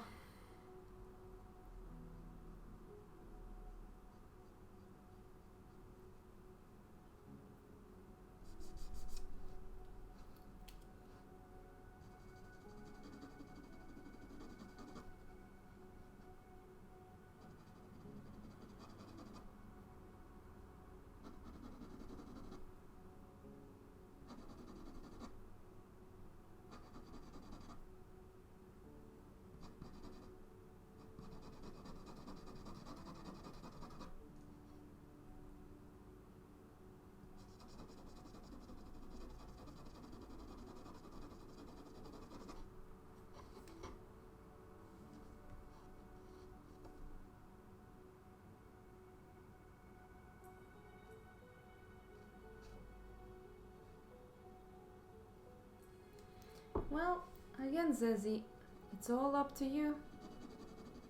You have to find your own little voice and stop somewhere.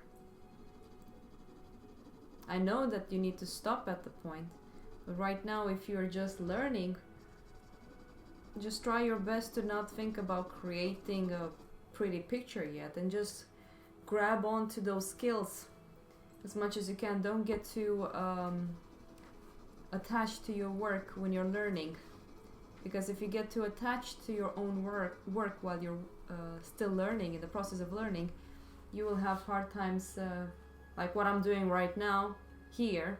I had to erase most of it to try something out. I liked what I had before, but I had to kill my darling to be able to see if this is working better than what I had before.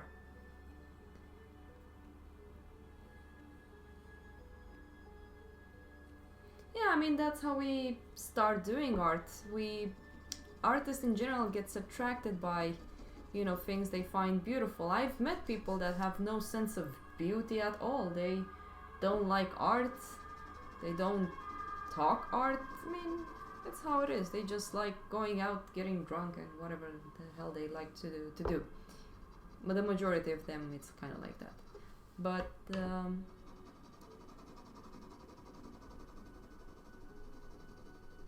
yeah, it's basically just having a certain interest towards something that pushes someone to explore more, and that's basically how I see myself when I draw. I keep wanting to explore and discover things that I can show to myself through my vision, and to show people if they want to look, of course, what I'm doing. This is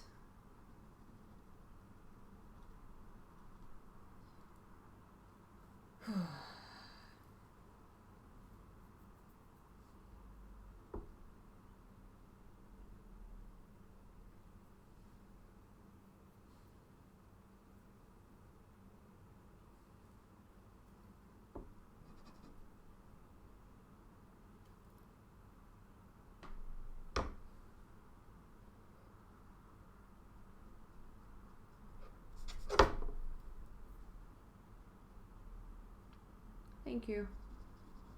Sorry, I'll have to focus a little bit on this. Trying to figure out the shape of her head, and trying to, because right now she in one of the scenes in the movie, we have the bad guy that's putting a knife up to her, well, a broken glass up to her neck. So I'm trying to figure out how I can do that.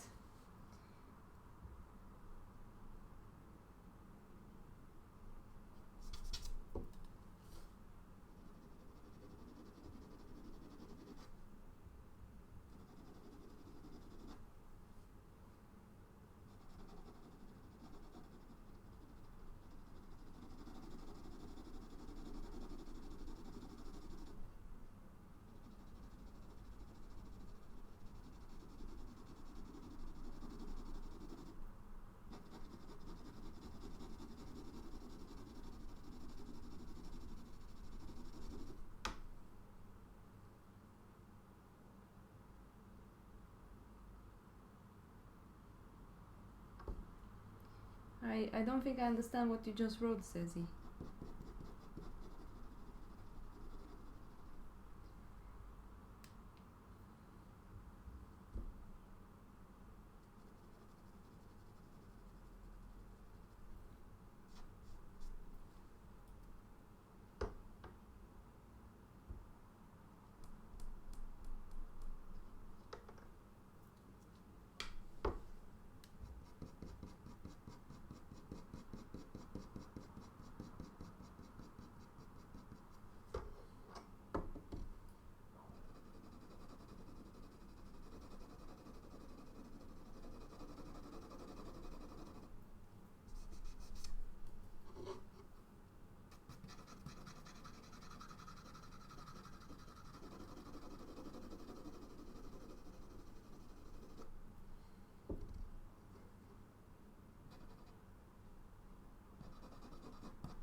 Aha, like that you mean?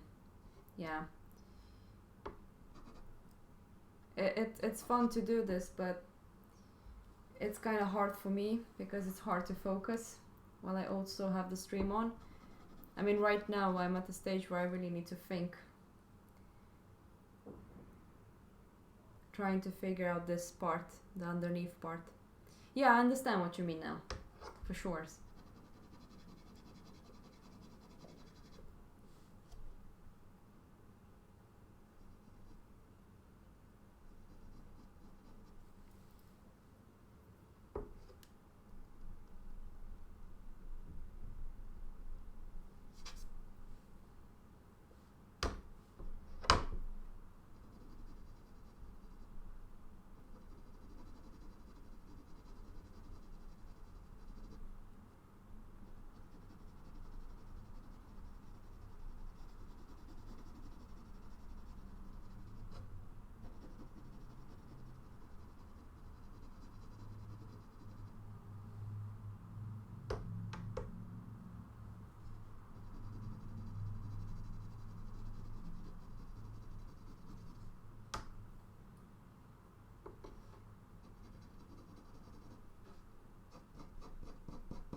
I'm gonna put some music on and mute myself so I can just focus a little bit.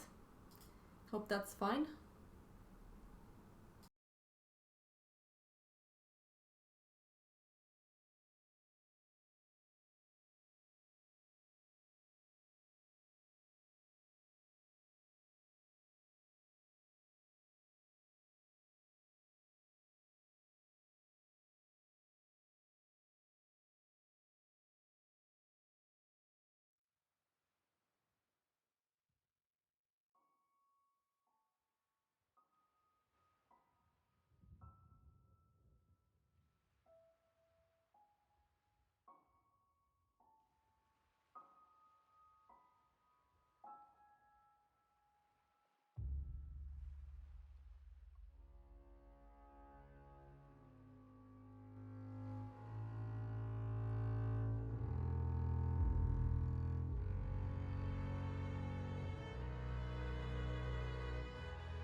Hello guys, my cat has gotten extremely active, so guess I'm not the only one who needs to go right now.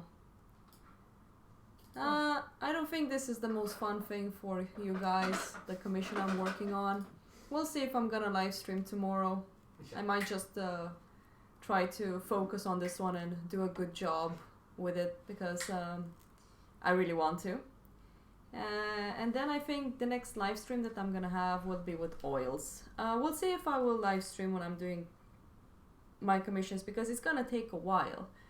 But I know and I promised I will try to do live painting for you guys sooner or later.